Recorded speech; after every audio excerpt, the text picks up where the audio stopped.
Please note that none of these talks which we are going to discuss as a part of our annual report coverage series are any recommendations. We may or may not have position in some of them, but by no means this is a recommendation. Please do your own due diligence or consult your financial advisor. Hello friends, welcome to our YouTube channel. I hope all of you are doing good and you're safe. So the purpose of recording this video is we are starting a new series to capture the annual report notes for 2021. And we have been doing this exercise where every year we try to go through some key annual reports which we track. And last year also we did this exercise. It is there on our blog, which is factsbeyondnumbers.wordpress.com. And you can see we covered companies like Newland, Laurus, Alembic Pharma, Ajanta Pharma, LTTS, Syngene, Compton Greaves. And also we posted our annual report notes on Twitter. So if you can see, this is my Twitter ID at the rate Suru27, and you can search with the hashtag AR2020.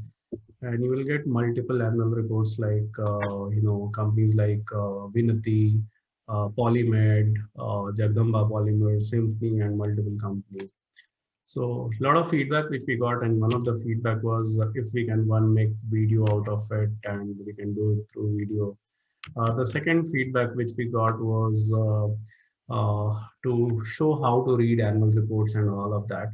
So we decided, given this year we have our YouTube channel, we'll try to do through YouTube also, and we'll try to also cover how to read annual reports and give more context rather than the images of the extracts which are there.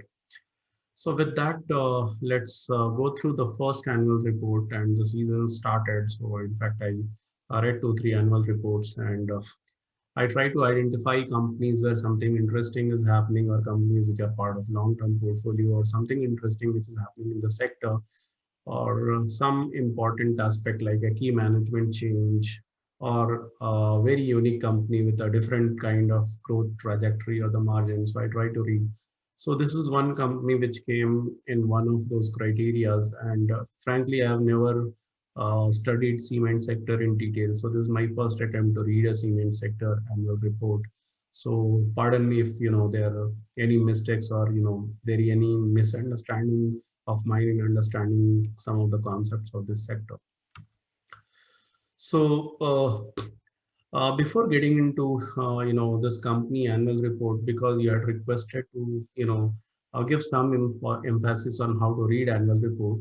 So this is how I try to segregate annual report in terms of key sections and what we should read and what does it contain. So the first one is the letter from CEO, MD, chairman, and the idea is to look for what kind of communication they are doing. Is it a very summarized manner, or is it too lengthy? What is the kind of tone? Is it a very self praising, or are they balanced? Are they highlighting only good things, or are they bringing out risks equally? Are they more talking gas in terms of big buzzwords like strategy and mode, or are they even giving numbers to prove what they're doing and make themselves responsible and traceable and trackable, so that based on what kind of quantitative commitments they gave, where do they stand? Then comes the management discussion and analysis section, which gives overview of economy, the sector, the business, the risks, the opportunity, market size, all of that.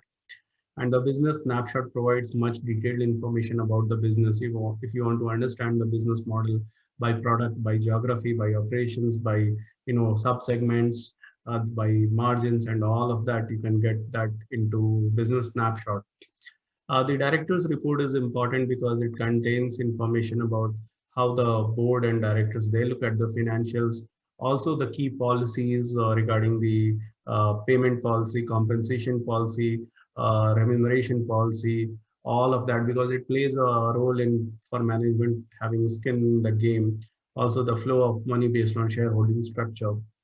Also the report on the corporate governance, I think we need to track it over multiple years to see how the board composition has changed, what is the churn rate of the board, how are various committees being formed, are these committees having enough independent directors, or are these committees more biased because of promoter being everywhere in all the committees? I mean, at least the key committees where some kind of unbiased opinion is required. The auditor report in terms of auditor comment highlighting how aggressive or how conservative management is on some of the accounting principles. Also, it also sometimes says about the amount of lethargy the management has on small things which gets highlighted in the annual report. The most important is financial statement, but it is in much more detailed manner rather than what we read in the quarterly results, and try to understand the all detailed financial statements along with notes and schedule to understand the reality behind those numbers in detail. And many times I find a lot of interesting opportunities. Many times I find a lot of cautionary areas when I go through it, and it's very important to go through each of that in detail. Then some forms and disclosure regarding the number of subsidiaries the company runs, all the details of these subsidiaries in terms of financial statement and the corporate information. So this is the typical structure how I try to read the annual report, and same way I've done. And actually we try to teach a lot of this in one of our courses which we run. One of the courses is for fundamental analysis, where we have a 30-hour comprehensive course where we cover everything right from the basics in terms of understanding financial statement, ratios, the whole 20 years of Indian stock market journey, the patterns of wealth creation, wealth destruction, understanding business levers, value drivers, understanding management levers, how to do research about a company, about a sector, and what you have saw the last slide. It is just one of the slides from our section 7 on how to study about annual reports, and then analyzing company valuation and all of that. So coming back to Digvijay Cement, this is the consolidated balance sheet P&L statement. Now, in summary, if you see balance sheet, it looks like a decent balance sheet because there is not a lot of debt. There is a decent amount of cash, and let me tell you, the company operates around 1,000 crore market cap, 500 crore revenue.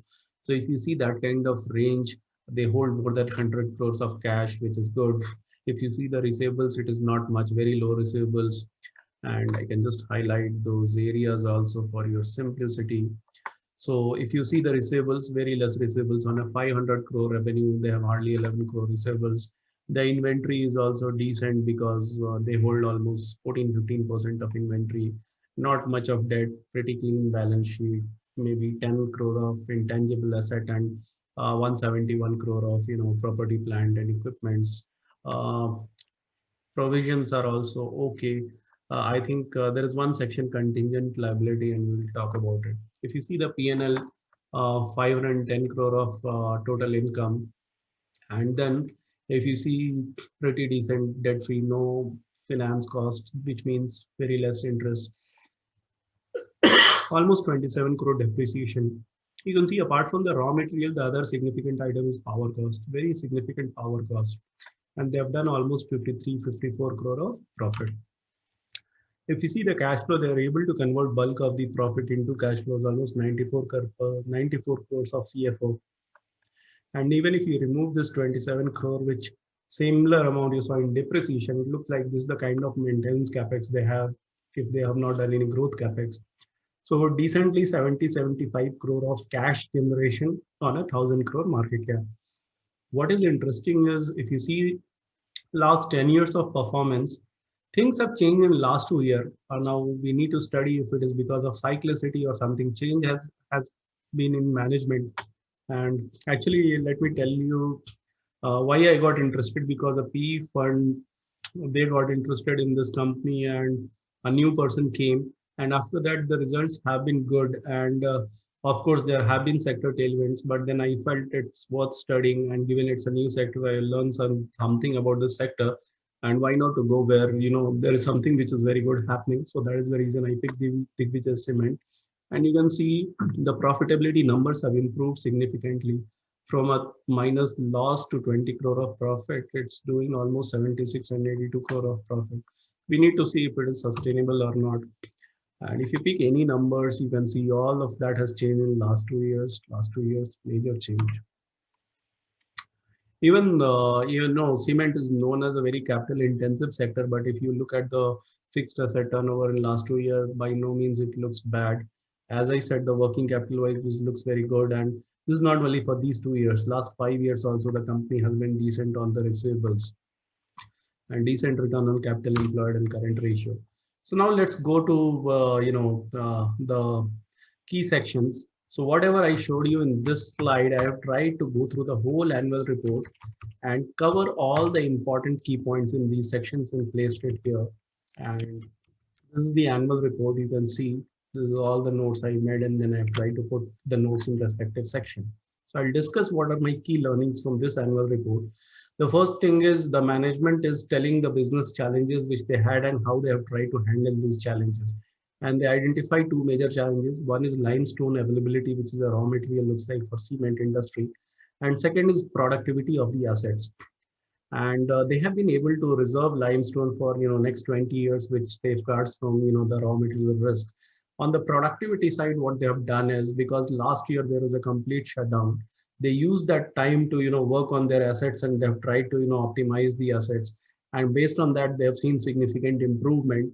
And based on the kind of vintage their assets has, they are generating 1400 crore EBITDA per ton of cement, which they say is almost best in the industry at this kind of aging of the asset.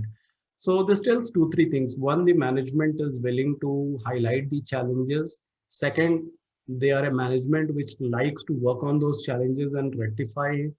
Third, they didn't take COVID as a something a big disaster. Of course it is a disaster, but still they try to identify how they can make best use of it, and they use that time to to optimize some of their assets, which is reflecting in the numbers. Also, it highlights the management is not growth hungry for the sake of growth. They give a lot of importance to return on capital, and they clearly highlight that they are not interested in growth without a decent ROCE, a decent balance sheet, and cash flow, which is good. So I think it looks like a very balanced view in terms of giving good indications what they have been doing, good indications in terms of being not beating trumpet about the growth and all, despite of doing good, but highlighting what is important. In terms of management discussion, key things, decent dividend, which the management has given, some info about the market size opportunity. It's almost going to be a 550 to 600 million ton MTPA market by 2025. It also highlights from where this market size opportunity gets generated. But at the same time, it also highlights some of the risk in terms of inflation. They are highlighting the transportation cost has witnessed a sharp increase due to diesel price increase. Also, they highlight, and you saw the power and fuel cost is one of the major expense item, and they're highlighting that here also there is a significant inflation which is happening. So again, the management is not giving all rosy picture. They're highlighting the business risks. And right now we are in a bull market. We are thinking all these margins are sustainable. But what if they are not able to pass through this margin, these price hikes? Also, you get important information on the operations, on the production in terms of lakh metric ton. So if you want to find the sales per metric ton or EBITDA per metric ton, you want to compare with all the competitors and see how good or how bad they are. You can do all of that. So there's a good set of information. Also, you can see the capacity utilization information. They're almost working on 90% capacity utilization, which means there could be some potential capex if they see the growth opportunity, but they don't want to grow just for the sake of growth. They want to secure a good ROCE, and then they want to grow. Some important corporate governance information. So 7% has been the salary growth for the employees, and almost same 8 to 9% for the management, which looks aligned the kind of growth they have shown. Though their salary is bit on the higher side, almost more than 6 crore salary on a 55 crore profit, which looks a bit higher, almost on the higher side. But given the management has been performing from last 2 years, let's see how it goes. And they are generating very good cash flows. Also, a decent amount of cash is there on the balance sheet. The other thing is, if you see, there is some high amount of contingent liability, and we need to see, how severe or how serious these contingent liabilities are. In terms of related party transaction, pretty neat and clean, only dividend and salaries, not many subsidiaries. So this looks like very easy to understand annual report with a management which looks quite balanced. They are open to highlight the challenges. They are open to highlight the risks. Also, you can see what I spoke about the management change. So True North Fund is the promoter, which is I think it's a PE fund or venture fund. And that is the interesting point about this company, even though the industry and the company is traditional. Also, again, they highlight that it's an energy intensive sector, and they highlight the kind of risks which are happening because of inflation and raw material price increases.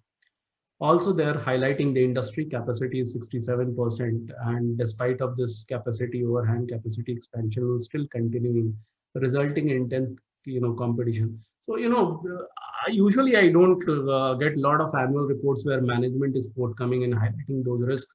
Also, we should try to use this information and try to see over a period of last 10 years how the industry capacity utilization and the demand, supply, and the price and the top and bottom has worked. This would be an interesting exercise to do.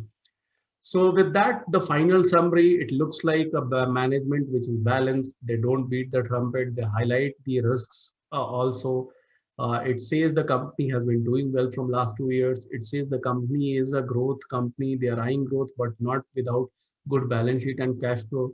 Inflation is a big risk, which looks like, and the opportunity size growing at 5-6%. So and pretty decent and clean company in terms of balance sheet, in terms of related party transactions, salary bit on the higher side.